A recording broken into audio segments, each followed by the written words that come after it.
Beaucoup d'entre vous pensent que pour devenir riche, il faut avoir beaucoup d'argent. Alors même que ceux qui sont devenus riches aujourd'hui n'avaient pas beaucoup d'argent avant. Dans cette vidéo, je vous donne 5 étapes clés pour améliorer votre situation financière.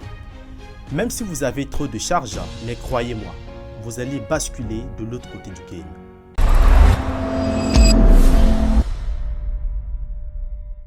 Salut et bienvenue sur ma chaîne, moi c'est Vertu Cédric. Ici je te parle d'argent, des affaires et du business. Alors si toi aussi tu veux te lancer, je t'invite donc à t'abonner et d'activer la cloche de notification pour recevoir toutes nos nouvelles vidéos.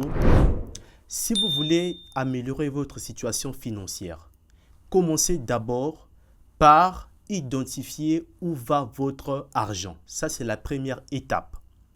Une fois que vous avez identifié où va votre argent, à ce moment-là, vous bloquez tous ces trous-là. Où va réellement votre argent? Est-ce que votre argent va dans les restaurants, dans les soirées, dans les sorties? Et à ce moment-là, vous allez donc vous fixer des priorités. C'est-à-dire, vous allez donc faire en sorte que, une fois que vous avez de l'argent en main, vous puissiez prendre cet argent-là et faire face uniquement à vos priorités. Donc, si vous avez des charges, à ce moment-là, il faut les lister. Vous faites une liste de tout ce que vous avez comme priorité.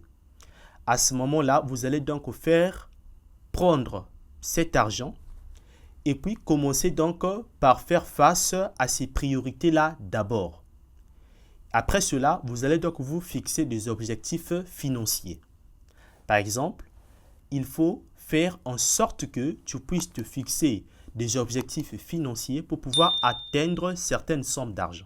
Alors, la deuxième étape qui va t'aider à améliorer tes finances, eh bien, c'est la réduction de tes dépenses. Apprends à réduire tes dépenses. Essaie de voir ce que tu gagnes, le salaire que tu perçois chaque mois ou ce que tu reçois. Est-ce que cela te permet de pouvoir faire certaines dépenses qui sont énormes? Si vous avez tendance à dépenser beaucoup plus d'argent dans certaines choses qui ne vous rapportent absolument rien du tout, à ce moment-là, supprimez définitivement ces dépenses-là. C'est ce qu'il faut faire. Si vous avez un loyer qui coûte beaucoup plus cher, à ce moment-là, s'il s'agit de déménager, déménagez. Trouvez un logement qui soit beaucoup moins cher et qui va répondre à votre budget. Donc, si déjà ton loyer dépasse les 25% de ton salaire, sache que là, il y a un problème. La troisième étape, c'est d'augmenter tes revenus. Augmenter vos revenus, cela est très important. Si tu es commerçant, ce qu'il te faut, c'est juste de dupliquer ce que tu fais. Si tu avais par exemple un article uniquement à vendre, à ce moment-là, tu peux en avoir 2, 3, 4 ou voire même plusieurs articles pour pouvoir faire en sorte que tes revenus puissent s'accroître. Donc, si tu es salarié, ce qu'il te faut, c'est aussi d'avoir plusieurs sources de revenus. Donc, essaie de trouver des activités que tu peux lancer qui vont te faciliter la tâche financièrement. Si vous avez des articles que vous n'utilisez plus, vous avez des objets, vous avez des choses dont vous ne faites plus usage, vous pouvez vendre ces choses-là. Cela va donc vous permettre d'obtenir un revenu supplémentaire.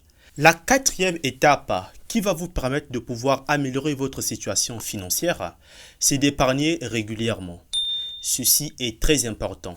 Épargnez régulièrement, peu importe le salaire que vous avez. Peu importe ce que vous gagnez, vous pouvez épargner. Cela est très important. Si vous êtes salarié, tu peux procéder par des virements automatiques vers votre compte d'épargne. Là aussi, ça vous permet, au lieu d'avoir de l'argent en main, cela va donc aller directement dans votre compte épargne pour que cela puisse vous faire une somme à long terme.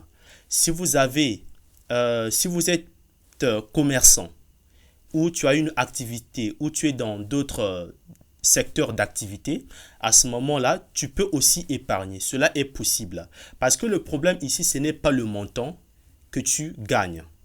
Le problème, ce n'est pas le montant que tu épargnes. Parce que même une petite somme peut se transformer en une grosse somme d'argent au bout de quelques années. Seulement, lorsque vous mettez de l'argent de côté, il ne faut pas le garder. Ça aussi, c'est une grosse erreur. On ne garde pas de l'argent après avoir épargné. Qu'est-ce qu'on fait? On le prend, puis on l'investit quelque part, dans un business, dans un secteur qui rapporte, pour que cela puisse vous apporter beaucoup plus d'argent. L'étape numéro 5 et la dernière étape consiste de pouvoir rembourser vos dettes. Là aussi, il y a un souci. Vous ne pouvez pas espérer améliorer votre situation financière du moment où vous êtes bourré de dettes.